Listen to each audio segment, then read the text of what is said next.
I had this joke at the time because Trudeau just been elected where I go, I like that Justin Trudeau, huh? Finally we've got a prime minister in this country who actually looks like he's finger banged a couple chicks in his day. And before I could get to like the dumb finger banging part, Yeah, like it's like I personally twisted all their grandma's titties at a family oh my reunion. God. They're like, this is oil country, someone yelled. The next person screams, go back to Quebec. And then right in front of me, this lady screamed the worst thing I've ever been heckled. She screamed, we paid you to be funny. Oh, no.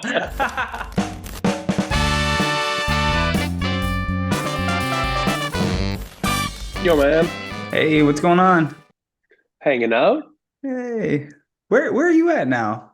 So you're 6 hours Right, ahead. right now I'm in Greifswald, Germany. The Metal. Baltic coast, Polish border. I'm at the Zoological Institute of the university here right now. Oh, cool. What Yeah, brings you there? they're doing some studies on me to see if I'm fertile. Okay, all right. I'm gonna try to cross my DNA with spider sperm. Yeah, like I'm just gonna record a podcast in the next room. They're like, on second thought, you're not fertile. We don't need any more white podcasters in this world. Yeah, in Spider-Man when he gets bitten by a spider, this is Yeah. like that but erotic. Oh, okay, cool. How's that little pop shield working for you there? I don't know because I've done it before without it, Hmm. and it sounds the same to me. But I was Okay. just like, I'll leave it up. I'm sure it does something. I'm sure it helps. It feels like it's supposed to be meant for like somebody that's recording vocals for like an album or something, where they have like a Yeah. little shield. But we'll see. I'm not an Well, do you want audio to do you expert. want to sing this whole thing? Yeah, we'll just sing our answers. I was worried when before we started because like last week I was sick, and then today my allergies were just out of fucking control. Like I just could not stop sneezing, and I'm like, this is gonna be the worst podcast ever if I'm just sneezing every 10 minutes. And then as I sit down and you joined the room, the fire alarm in my building started going off, and I was like, cool, cool. We've got all the right Damn. sound environments for this podcast. Well, your cold must have made it across the Atlantic because I'm fucking sick right now too. Oh, nice. Just a couple stuffy boys, right? Yeah, it's just terrible. I feel like that senator in the movie X-Men who turns to goo. Oh yeah, yeah, yeah. So, the reason I reached out to you, well, I'm sure you know, because you put out that article with Comedy Tribune that got so much heat, and I was like, Hunter, I should have Hunter on the podcast because I've been going through all the comedians I know, trying to get people on and get a chance to talk to. Especially, I love talking to people that started in Canadian comedy because I don't think a lot of people fully understand like how difficult it is to. Hmm. Well, it's impossible to really like gain, that's like what your whole article is about, gain some sort of like status in a star system where like the people of Canada want to come out and see you. Like I can think of a few names, like Russell Peters he has a draw but like had to leave and build and then come back. Ron James has been, selling out theaters for like 20 years or whatever he was telling me. So there are a few people that like can make it through, but again, it should be more than like five, given the amount Yeah, of talent that we have in this country. It's pretty unreal that you have to go somewhere else to just make a name for yourself. yeah. It's funny that a lot of the people who can make it, they sort of have a gimmick. You know, Yeah, it's like they have a the thing. only they're like a wrestler from 1988. Like Yeah, I'm the fucking oil rigger scarecrow from Alberta. yeah, yeah. I don't know what this is. That's the tool that an oil rigger holds. That's where you do Uh, the rigging with it. yeah, Yeah, it is too bad because if you're just yourself, and you can't even be yourself, I think, because sometimes your real self is like fly as hell, and I think Canadian audiences resent that. They're like, you're down here, buddy. yeah. Like Why you're are you one of acting so us. cool, eh? Yeah, don't try to fucking wear nice pants Yeah, yeah, and a flashy jacket. You're just fucking Teddy from the Legion to me. yeah, yeah, And and that clips our wings. yeah. Well, and like another thing too that I think a lot of other like Canadian artists struggle with too is it's the perception versus reality. Like I think a lot of, and social media definitely doesn't help with that, right? Like you can perceive that someone is doing a lot better than they believe that they're doing. And maybe they are doing better than other people, but like it's all relative, right? Like it's like, okay, well, you didn't get that opportunity because you didn't put yourself in that position to get it like they did. Or maybe you didn't know the same people that they met along the way. And it's like it can often I think deflate a lot of people's confidence when it comes to just doing comedy. Like just do it for the love of like coming up with a funny fart joke and then trying it Hmm. out on stage. You know what I mean? Like that's what it has to be, I think. Yeah, there are a lot of things I think we can do to get that feeling, like that joy we get from a fart joke that Yeah. works. I garden. Some people paint. They're not expecting to become professional painters.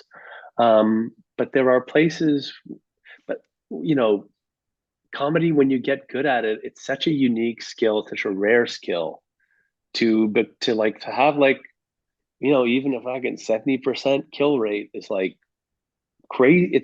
It's magic. Yeah. And you should be able to make a living off that.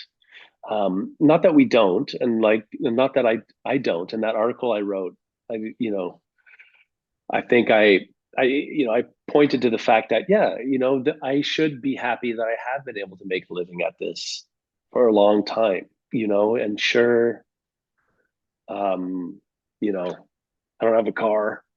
Uh, I can't afford brand name ketchup, uh, but it's been working. I'm not starving. Fuck, I buy organic asparagus. Yeah, well, you got to cut back on that. It's the only. Yeah, Wait, somewhere along the line. there's one line in it that I like was cracking up over of whether I've spoken truth to power, offended vengeful tyrants of the scene, or cross gatekeepers. Guess what? I still clear 8 grand. It's like that's so perfect because yeah, like it doesn't fucking matter like what you do. Like we all thought that we had to like exactly that. We had to like be, the George Carlin of the scene and like be so on top of these like hyper cultural political things and have the best joke about whatever. Or like and that was going to be the thing that like takes you off. But then when you talk to comedians that move to the US, they're like, no, it's starting over. Like Deborah DiGiovanni, like headliner, Hmm. touring Canada, goes to California. She's like, I was at the open mics, like I was auditioning again to just Yeah, prove to them that I could do comedy. Because you go over there and they're like, who are you? Like we have no fucking idea. So yeah, it's like you're starting over basically. yeah. At least you're starting over, and you already rule. You have an Certainly edge. In Yeah, Deborah's yeah, case, yeah. yeah. Yeah, yeah, yeah. But also to like what I was also saying with that is, you can we I think we also censor ourselves, and we don't. If someone like who books a good show says something shitty online, like we'll stay quiet about it. It doesn't matter whose toes you step on. You'll also still get the same amount of work in Canada. You can't take nothing away from somebody. Yeah, yeah, yeah. And there's just nothing to take away. We're lucky to just have the playground. Um, and I think it used to be a lot better like 30 years ago, like when we had no choice but to watch Canadian comedy, when there were 25 channels on TV, and CBC had a lot of good programming, like fucking Kids in the Hall, and 22 minutes used to be good, man. It really did. Like it was like Yeah, yeah. edgy and groundbreaking. I used to love that shit. Um, and then cable came around, and like with Comedy Channel, and you had sketch shows that were being produced here, and they were even, some of them would go 1 year and done, but people were clearing a lot of money Hmm. doing those things. So at least those opportunities were there. That's just not there anymore. Yeah, And so, yeah, it's, what you're doing, you might as well just have fun online, post that dumbass video. Like, 100%. even if you like say the most heinous shit, like nothing's gonna happen. No, literally. And it's like, even if you get, like people are worried about getting canceled. And like, I think that was like maybe a thing for 1% of people who were like who had just been, a horrible person for the last 10, 15 years. And they're at the pinnacle of their career. And it's like, now they need to be taken down a few pegs. But like the average comedian is like, you get canceled, just go back to being a car salesman. You know what I mean? Yeah, yeah. Like move to a different country. It's over. It's like even Louis C.K. just moved to France for a couple of years and then it all went away. And then he just came back and he's selling out Madison Square Garden again. Yeah. Like what is canceled? Like it doesn't really, some people were mad at you online. It's not reality. Yeah, and it's okay for people to be mad at you. Yeah. I think we're really worried about in Canada, like, oh, we all got to be friends. Yeah, yeah. You don't have to like everybody. Yeah, yeah. Some Yeah. people are fucking dweebs. Um, and you be civil to them, but you don't all have to hang out and fucking like each other's Yeah, yeah. content and stuff. And like some people come at me online, and I'm just like, don't need you in my life. Just bye. Yeah, I feel a little bit. I feel like the dweeb when I hit that block button on some people, but these old headliners come at me like just spouting their old bitter shit about yeah. I did that premise in 1849. Well, where are you now? Yeah, yeah, yeah. Like a premise is like untouchable. You're like, I understand if Yeah, I said word for word what your joke was, but chances are if we both came up with it, it's not that great. yeah, yeah, yeah. Just You putting the know, clip up. just fucking, I'm just trying to get some attention online. No, one thing I've always appreciated about you is that honesty, especially as like Thanks. what do you call a colleague in comedy, I guess. Like even when I was brand new into comedy and I was coming to Toronto for the first time to do some shows, I remember reaching out to a show that you booked. It might have been, I want to say it was like Vapor Lounge, or it was Vapor like a Central, yeah, paid Vapor Central, that's what it was. Vapor Lounge. One of those vape type rooms. yeah. You were like, yeah, man, like you gave me a shot. You're like, send me a video and I'll watch it and I'll let you know if I can book you on the show. I send a video. It was hot garbage because I had been doing comedy like a year. And you responded, you're like, hey man, I pay people to be on this show. Why don't you just work on your jokes a little bit more and then reach back out again and like I'll see if I can get you on. I was like, perfect. Because what I hated about the scene was everybody would be like, great set, such great set. Mm. I'm like, that's not helping me get better. I need someone to be like, there's too many words here, or like that punchline doesn't make sense, or like, why don't you write a little bit more? I needed like someone to be like, work on it. Don't Well, just be happy with where you're at right now. I'm glad to hear that. I hated booking because you had to do that, Yeah, it but I sucks. was running a business, and because I've been the person who's been told no before. Like I just strung together like 5 nights of shows in Berlin this week, and Jeez. the amount of people who just left me on red, is infuriating. And if I'd gotten a message like that, like, hey man, like I'm not sure our show doesn't like that much cock sucking in it. Like Yeah, our audience is a little more prude than that. I'd be like, yeah, fair. yeah, Um, so I would just hate to ignore you on that. And it isn't one of those things where I was like, you'll never be Vapor Central material. yeah, yeah. Um, yeah, just some people are a little green. Yeah, yeah. And they just need to hear that. That's all. Like people can't be afraid of being like critiquing each other's comedy. If we want there to be a scene in Canada, we have to be kind of ruthless with each other. I think that's why a scene like New York City has this such an illustrious like history of great comedians, is because those guys and gals tore each other apart on a daily basis Mm. just based on what they were wearing. Like they would just, you hear these like crazy stories of like Kevin Hart, a young Kevin Hart on stage, and then fucking what's his name, Patrice O'Neill throwing a phone book at him, says read it, It's funnier than what you're saying. Oh Like in the shit. middle of a show, like that makes funnier people, like you like it or not. Like people, a lot of comics need that to like kind of put that fire under their ass to be like, I can't let another comic see me do terrible. Like I got to be better than everyone else. Yeah, sounds like there's a bit of Darwinian success Yeah. there. Yeah. Um, you know, you look at what does get made, and this is not the Canadian output is not the result of a Darwinian process at all. Um, and it stinks, man. It just it's just like you try the one of the greatest charades in Canadian showbiz is that we have to pretend we like the shows we're on. Hmm. And they email you, they're like, hey, can you put out on the socials that you're on Martha McGillicuddy's PEI detective show? And you're like, Yeah. I don't want anyone to see me in that. Yeah. Yeah. Yeah. Yeah. Yeah, use whatever credits you can. The amount of MTV logos I saw on posters. It's like, what MTV show are you on? Oh man, that was a good 3 years, man. Yeah. I was at the Masonic Temple where MTV MTV Canada studios were when they told everyone they were going to fire them.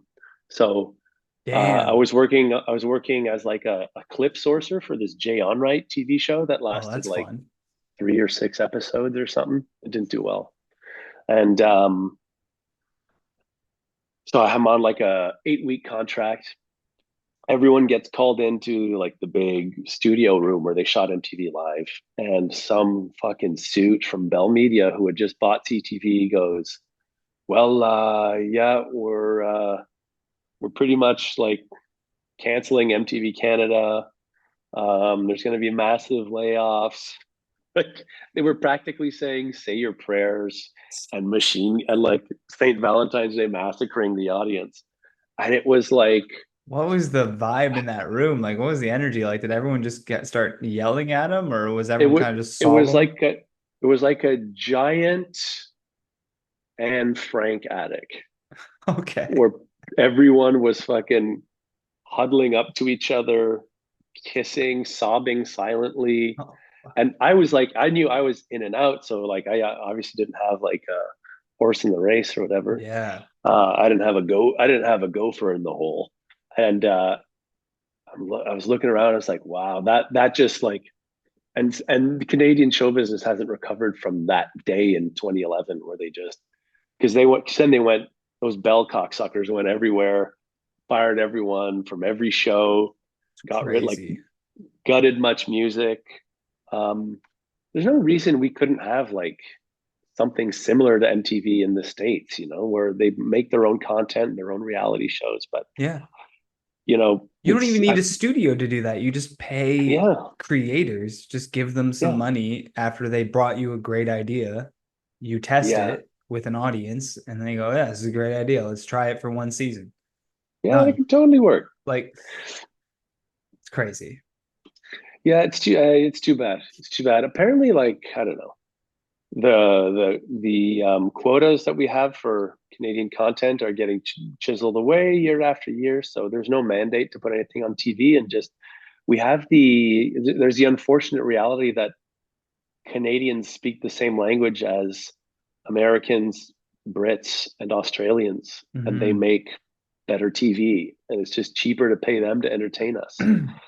Um, that that coupled with that, whatever the opposite of American exceptionalism is, we have here in Canada. Like I don't know, like There is an can awkwardness to Canadian, like I really notice it when I see like Canadian reality TV. There's like an mm-hmm, awkwardness, mm, like we're trying to be like American, but we like are like there'll be someone who say it's like a Big Brother type show, and they're like they want to be the bossy one, and then they'll be like, oh, sorry, like it's just like it's just this awkwardness. But then you watch like I watched this British game show that's just on Netflix, and these people that are contestants are just regular people. Like they just have regular jobs and they're so charming and they're so off the cuff and just naturally hilarious. And like, I'm like, what is it about that? Like, why are there some countries that just regular people can get on TV and they're just firing in Yeah, all cylinders? Like, is it a cultural thing? Like, I don't think Canada really has like we don't really have like a strong cultural identity, you know? yeah. It's because it's made. We're what fruit does fruit punch taste like? Yeah, You can't yeah, you yeah, can't yeah, pinpoint yeah. one. That's so true. Um, and those British reality shows are so funny. Like, you ever watch Come Dine with Me? No. It's five people, and every day they go have dinner at someone else's place. Okay. And then they bring someone into the other room and they get them to talk shit about how shitty their casserole was. And but it's shot like on a fucking high eight camera from 1995. It looks like they Okay. went in there and unscrewed half the light bulbs in the house just to make it even shittier lit. And but the show rules. It's been on for a million years. And it goes to show you, like, yeah, it's not like the production quality. There's just Mm-mm. something about us that sucks. We just need TV training or something. I don't know what it Yeah, is. maybe. I Like don't know. how to act in front of camera. Do people read in towns of 50,000 or less? Um, I honestly wonder. yeah, I don't know. Where are you from, Johnny? I'm from Brockville, so I should be able to Oh tell yeah, you. Yeah, because right. Brockville's like this statistic always blows my mind. Brockville's like population is 25,000, something like that. And the homeless population in California, not even California, I think it's just Hollywood. It's like 25,000. So I'm like, every time I think of my town, I'm like, that's how many homeless people are just in California. You got a Hollywood hobo's worth. Yeah, yeah, yeah.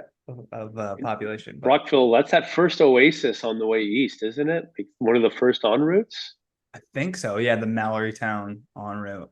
And then Brockville Mallory itself is Town. basically just the gas stop. It's a gas stop Okay. town. Like when as soon as you get off the highway at one of the first sections, when you see that it's Brockville, it's just gas stations immediately off the highway because nobody's staying. People are getting off, getting their gas, Yeah. and they're getting back on the highway and getting the fuck out of there. Yeah, I got to give props to Ontario gas stations, man. They make the best meat. I never heard that. Dude, I got a sausage straight up called a chubber. It's written across in big block letters. It just says Ah, chubber. And you're like, I couldn't eat this in front of my friends 20 years ago. yeah, But yeah. it's the best, most succulent, fat, salty Uh, sausage. Man, every gas station and every shit town that we stop at on the road, like I'm like, chopper. give me your weird fucked up sausage. You got what's that? Because that one that's just called Moe's meat. The That's ingredients great. is just like salt, first ingredient, second ingredient, meat. Yeah, yeah. Let's go. But one of my favorite things to watch is I don't know if you've seen Ben Sager just doing like en route videos. Like he's just at like a Kitchener Waterloo en route. Like who the fuck? I was like, who would think to do that other than Ben? That's amazing. He just made Yeah, that like his thing. He's just like talking about how great the bathrooms are at the Kitchener. Which one's his favorite? Like the north right. or the south That's side. So fucking that's funny. funny. The en routes are getting pretty harrowing too. Like now there's all those posters that are like beware of human traffickers, and they give you like the sign for like what it means to say help me. I've been in a container ship eating cream corn for 5 weeks. Well, that's Um, what? That's fucking insane. yeah, yeah, you're trying to pee and pick up a honey cruller, and now you're on the lookout for Yeah. unwilling, I gotta be you know, Liam Neeson here too. yeah, As I meet my chubber. yeah. I have a special set of what was your word for the episode that I remember I was like asking you. I was thinking Everyone about always that. comes up with a word. Been so, this has been pretty bleak so far. So I don't know. Yeah. It's supposed to be fun. I was thinking fun. I'm also happen to be wearing a Autobahn t-shirt, so I was Oh, thinking nice. nihilism. Nihilism? Okay. Um, yeah, let's go with that. I want to go with 'Cause- nihilism. yeah, because it doesn't have to be a bad thing. No, no. It's Why actually did you devoid of pick judgment. Why'd you pick nihilism? Um, Again, just it was a sartorial choice today, Okay. but I think it applies to the craft, and you know, I think like Ricky Gervais said, like the second you give a shit, you're over, it's done. And time again, I keep proving that to myself.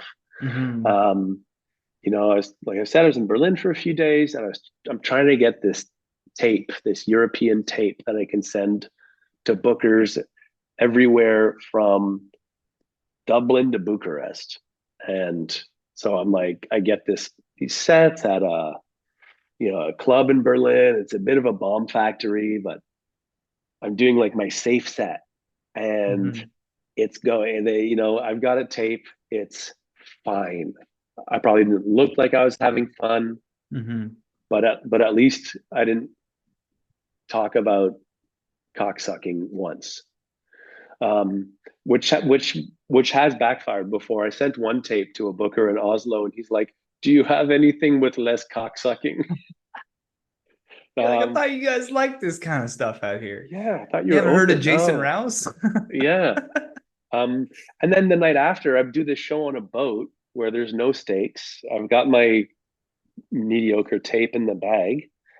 And I just wild out, and sure, there's probably a bit of cocksucking in there, bit of this, bit of that, a bit of there was some sperm. And it was like kill box, Yeah. just like utter pandemonium. In all humility, blew all the other comics out of the water. It felt so good, and just because you didn't care. Yeah, Um, yeah. and that doesn't mean don't care, never write a joke, have no discipline, but But you don't can't overanalyze everything. don't squeeze your stick too hard. Yeah. No, I So I think 100% get that. I've overanalyzed jokes so much that I'm like, this isn't even funny anymore. mhm, Like I don't yeah, even want to tell this on stage. I've whittled it down to so few words, like, cause what, joke economy? Like I want to make sure I have a good like, oh, there's no fat in this one. It's like, yeah, but it's not funny either. yeah. Sometimes the joke's like a steak. You don't want to put a bunch of fucking flambéed feta and goddamn like ketchup and like this and that. No bells and whistles. You got to just Yeah. enjoy the meat of the steak. That's case by case. But Yeah. and you also can't like you got to be a nihilist about people around you and people succeeding or failing around you, and you can't take any of that shit to heart. And you really gotta. It was Dave Flaherty, Joe Flaherty's brother, who gave me some of the best advice I got. He was just like, put the horse blinders on and just go and do your own thing. And I think that holds true to the value of nihilism in comedy as well. Yeah, I love that. Nihilism. I like getting new words too, because a lot of people will go to like the easy ones. They'll be like, oh, passion or you know. Oh yeah. Yeah. A lot of passion people, a lot of trying to think of repetition was one that I've had a few times. Just funny that Oh that's a wow. repeating word.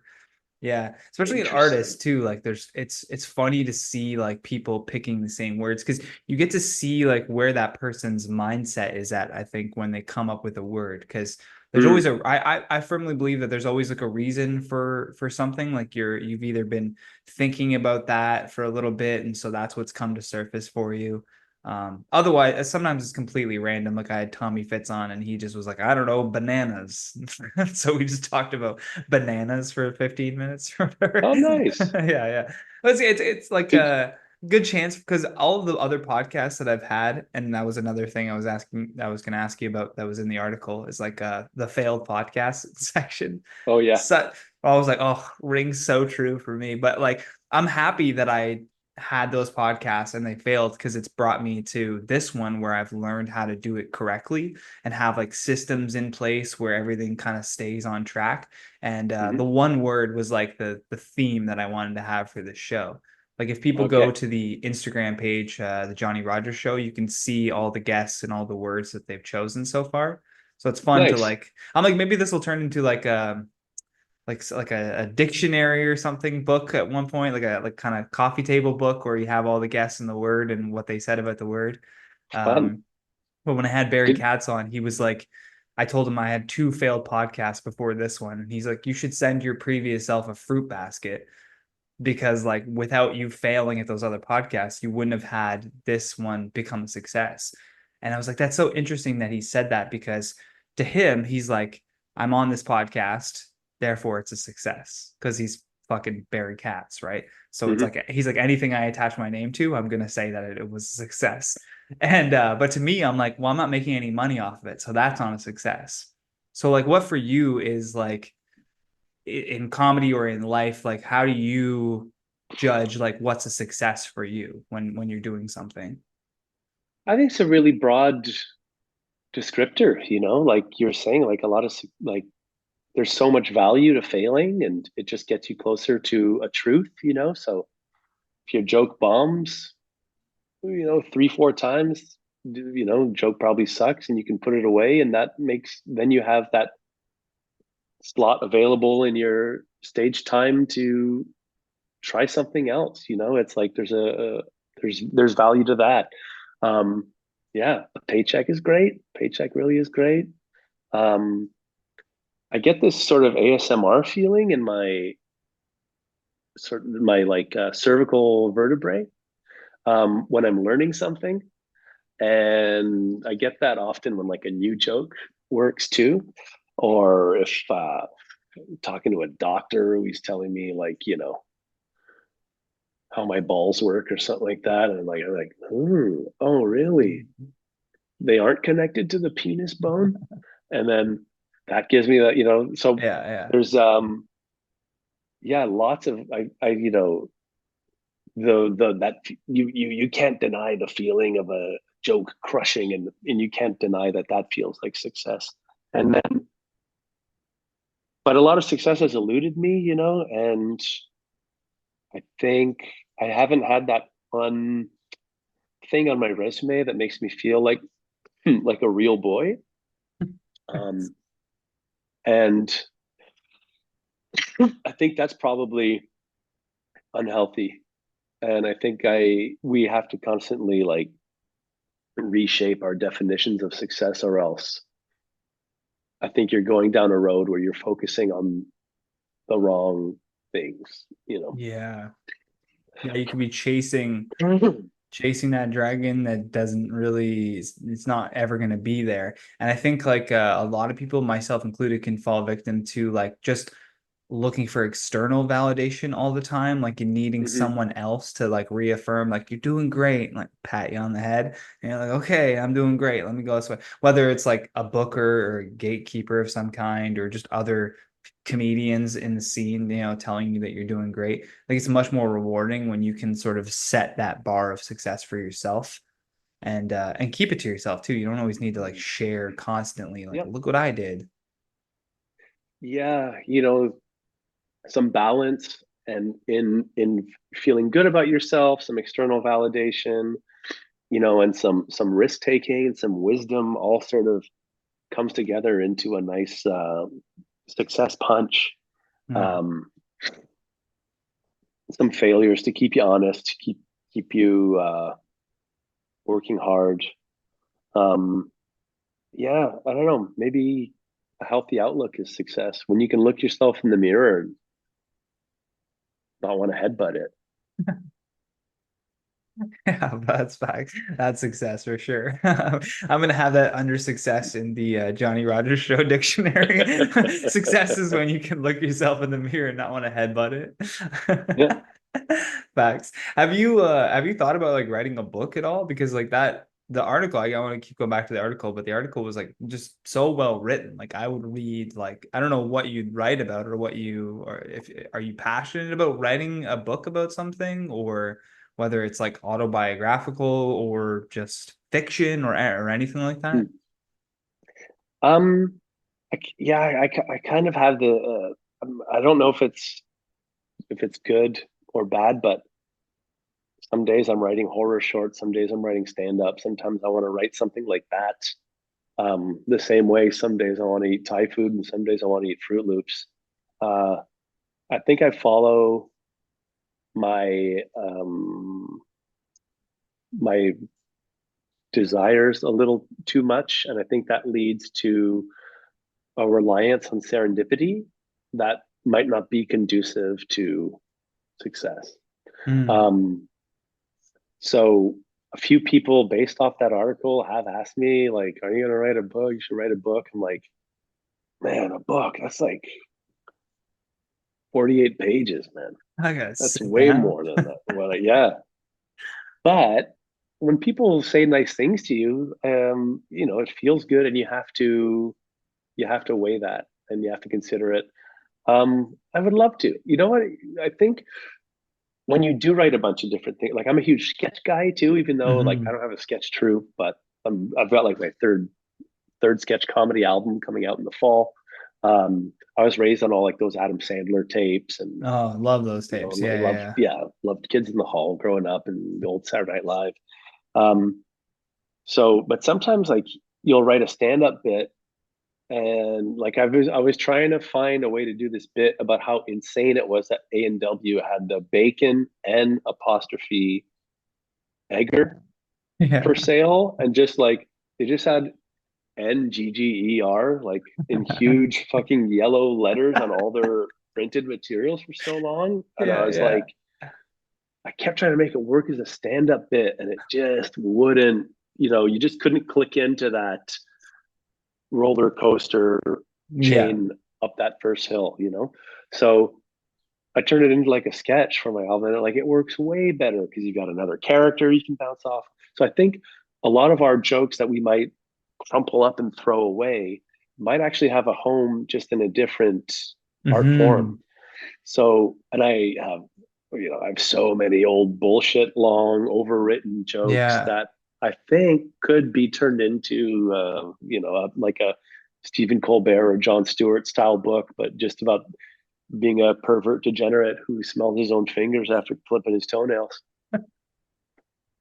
Yeah. Pervert Degenerate should be the name of the book. Yeah, No. I think a lot of those have a home. Yeah, yeah. As I also think is important too to what you're saying of like never really don't completely abandon an idea if you can't find a way to make it work right then and there. And then Yeah, to what you're saying about writing horror and writing sketches and how it doesn't feel like serendipitous to success. I still think that you should always explore those avenues. Like I watched like someone like Paul Thompson who through the pandemic just started painting and then just had mm, these wonderful like pieces of artwork that he was able to sell, and maybe he was able to use that money to buy groceries for himself that week. Like whatever you can do to like yeah, fuel that creativity. I really never liked the comedians that were like purists that were like you yeah. have to only do stand up. If you do improv, you're off the track or whatever. You're like, shut up. Hmm. Like it all feeds each other, right? Like if you're doing horror, then you're thinking of like horror movies are often written with like comedic beats. A lot of them Big time. actually, like a lot of Big the time. successful ones. So those two things just feed each other. Writing that is just an exercise to when you go back to use the funny side of your brain, you've got that ingrained in there, and somehow it's like you've done the work just in a different way. Absolutely, man. Like all the disciplines inform each other, certainly within comedy, improv, and sketch and stuff. Like, how can anyone think that doing sketch wouldn't improve your act outs or that improv Yeah. wouldn't improve your crowd work?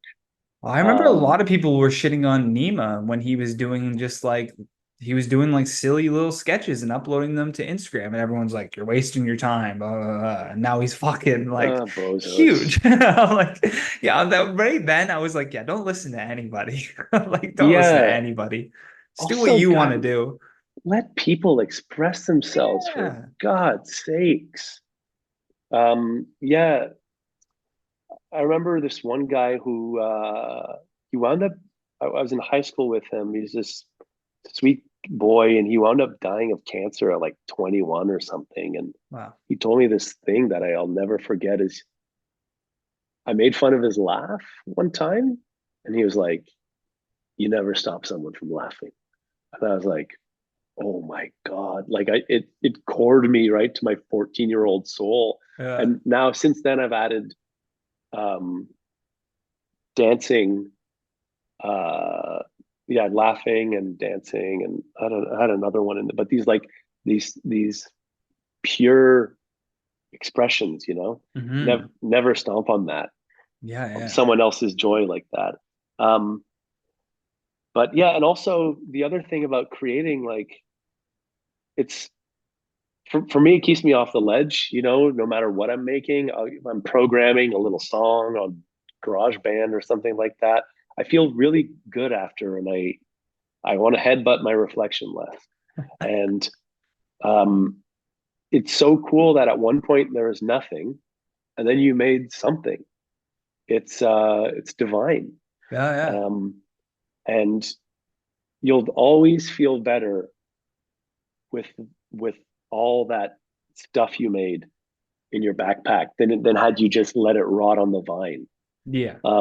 So whatever that, maybe that is why, that does speak to how good it is to let serendipity carry you away, because it's so nourishing. But I think you can also get comfortable waiting for serendipity to come ding dong and on your door. So you Hmm. also gotta make some shit happen and feed the monkey. Yeah, yeah, Um, yeah. yeah.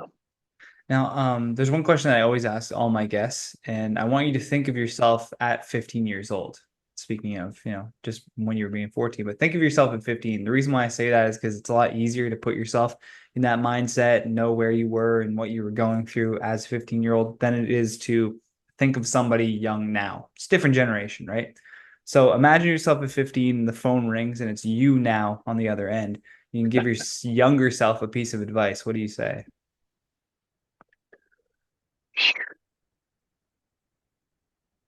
Don't date Andrea. I love these ones. Um, I don't know. I've I've got some regrets, but it's all like, oh yeah, I got a DUI in 2008. I'd be like, yeah, don't get in that car. Um, I think that's a really interesting question, Johnny. But the honest answer would be that, I just say, don't worry. Like, you're actually going to have a really good time. That's great. Uh, I think it would be a an insult to my present day self, the guy on the phone, the guy phoning young me. Yeah, It yeah. would be insulting to him to, warn the kid about anything else. Like, Yeah. I think, yeah, I've done my best to treat everyone with respect and kindness, and what good are we if not kind? And yeah, I don't know if I would say much more than that. That's great. No, like when I asked that question, I almost hoped for that answer. When somebody says like I have nothing, I would tell them nothing because it means that despite what you've gone through in your life, Yeah, you've driven value from those mistakes or those lessons to yeah. get you to where you are now. So any advice would just throw you in a different path that you like. I don't even want to know what that other path would look like, you know?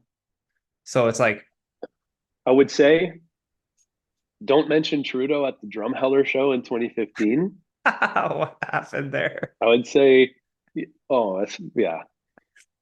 So Drumheller, Alberta. Have you been to Drumheller? No, no, I've never been to Alberta. Drumheller, on paper, is the town the 15-year-old me would want to live in his whole life. Okay, Oh, it's a okay. dinosaur. It's a dinosaur town.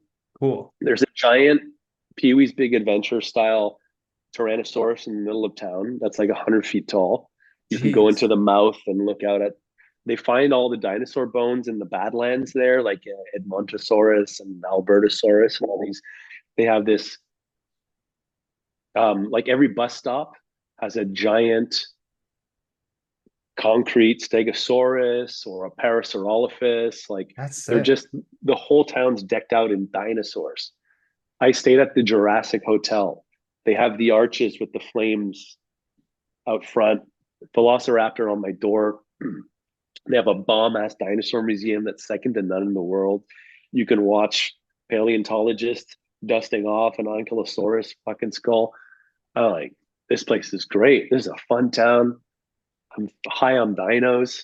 I go Yeah, to do my show. I'm hosting. I'm getting paid more than I've ever been paid before in my life. Soccer fundraiser opening goes great.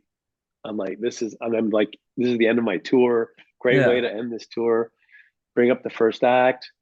He goes, does, whatever, barfs out his pablum. And then I go back up. I say, I had this joke at the time because Trudeau just been elected where I go, I like that Justin Trudeau, huh? Finally, we've got a prime minister in this country who actually looks like he's finger banged a couple chicks in his day. And before I could get to like the dumb finger banging part, Yeah, like it's like I personally twisted all their grandma's titties at a family oh my reunion. God. They're like, this is oil country, someone yelled. The next person screams, go back to Quebec. And then right in front of me, this lady screamed the worst thing I've ever been heckled. She screamed, we paid you to be funny. Oh no. So I tried juke and jive. I Oh was dead to them. God. I couldn't get them back. Yeah, yeah. Brought the Just headliner on, and I was like, I'm leaving. yeah. I was like, I did my time. So contractually, I was okay. I was like, you guys close the show. On the way out, the same lady who said we paid you to be funny was like, Yeah. you're stupid. I was like, get fucked, you piece of shit. And then I get an email when I'm getting back to Toronto the next day, Yeah. coming from Pearson Airport, like, we heard you told the organizer she was a piece of shit. I didn't know it was her. Anyways, Uh, since then, the gig pays half as much for oh all the God. comedians who do it. Like I ruined it for everybody. And it's like doing it's like doing comedy in Dubai. They're like, don't talk about the prime minister. Yeah, dude. No, no one talk about political Like leaders here. I did that joke in Red Deer, in Edmonton, Oh, everywhere. Like I don't give a fuck about Trudeau. yeah. Like I really don't care. I'm a nihilist about Trudeau. So I just wanted to funny. do the finger banging joke, but they Yeah, couldn't get because that's past the setup. funny.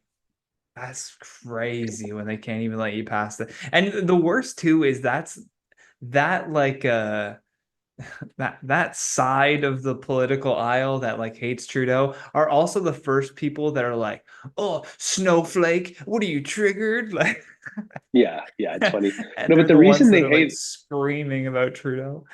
the reason they hate him Yeah, is because he's good looking and he makes the men feel a little gay, which in their minds equals bad. yeah, And so it's just like a classic ending of American Beauty thing yeah, yeah, where yeah. they're just like, "What? Like, You I'm made so me feel confused. these?" Yeah, it's 100% that. It's got because Yeah, then they like they drop these dumb fucking the carbon tax stats that they don't understand at all. no. They've heard it once from somebody else and they're just trying to parrot a point to make themselves feel smart, I guess. I don't really Yeah, know. they saw Peter Griffin meme Yeah, yeah, and yeah. then it's over. They Yeah. heard axe attacks and they're like, yeah, that's what I don't want taxes. How do you think we get roads, asshole? Yeah. Oh, Jesus. Um, for people watching on YouTube, I'm going to share all of Hunter's stuff here. But if you're listening, thank you. Go check out the description of the podcast. It has all the links. HunterComedy.com is where you can go to see all of the albums that Hunter's put out. And it's a lot. We got Hunter Collins Goes to Hell, Hunter Collins Nincom 2. Oop. Is that how you say it? Nincompoop. Hell yeah, because the first Nincom one's 2. Nincompoop. Okay, okay. Nincom 2. And then you've got Hunter Collins, Canadian, and the first Nincompoop. And that's a sketch album as well, you were saying? Or Yeah. is this one the Yeah. sketch album? They're both sketch comedy albums. Yeah. Nincompoop and Nincomtoop are both sketch. And then Goes to Hell is my last comedy, my last stand up album. Hell yeah. And it's at Hunter Comedy on Instagram, at Hunter Comedy on YouTube, Hunter_Collins on Twitter or X, and go to the comedytribune.com to read the article as well that we were talking about. All that in the description below. Hunter, man, thanks for coming on the show. I appreciate you taking time away from your becoming a spider in this lab that you're in. It Yeah, literally man. looks like you're about to get blood drawn or something. you get over there in the back. That's actually my girlfriend is a spider scientist, Wow. and she actually discovered, I think, a spider dick. No And I'm way. not even joking. She studies spider mating, and that's, I think, like 3D model. She Wow. like T1000 style liquid nitrogen spiders, and then MRIs them and does Wow. these 3D models of their genitals, and then writes papers about them that have been in like Forbes magazine. What She's a been sick quoted in, job. and yeah, yeah, she's awesome. Yeah, I think your next album must be called Spider Dick, though.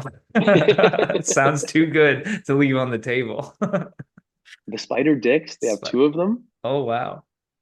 and they're here by the mouth. We think they're like mandibles. They have two dicks on their Oh, face, man. that's And they wild. and So they they break one come off. out of their mouth? Yeah, they break one off in the female to act as a mating plug. That's insane. Nature's And fucking then wild, man. yeah, yeah. I could go on about the spider mating for a while. We'll That'll have to be have another another podcast. podcast. Yeah, yeah, Yeah, yeah. We'll have another podcast on where you can get your girlfriend beside you and we'll talk about spider dicks for an hour. please. Sorry if all that was bleak. I wish I No, cracked no, more no, man. jokes. Like this is kind of like what I wanted to talk about. Like everyone thinks that they have to be funny on this podcast. It's not really that. Rick Rowley put it the best way. He was like, it's like therapy for comedians because it's like you get to be a little serious for a bit, you know, because we're always trying to make each other laugh. I'm like, let's add some depth to these comics. Well, that's good. I mean, I'm generally a happy guy. Yeah, Just a little under the weather here. that's okay, man. I appreciate you making the time to have a combo. It was truly a joy. I haven't heard someone speak with a North American accent in a month. Oh wow. Okay, cool. Well, I'll leave her on this, bud. Yeah, I also haven't seen someone smile or seen someone who looks like they've ingested vitamin C in a month either. Oh So damn. Okay. nice All to see right. you looking all healthy over there. Yeah. It could be the lighting too. I don't know. All right, man. Enjoy the rest of your day. Thanks so much, Johnny. Thanks for having me, dude. All right. Later.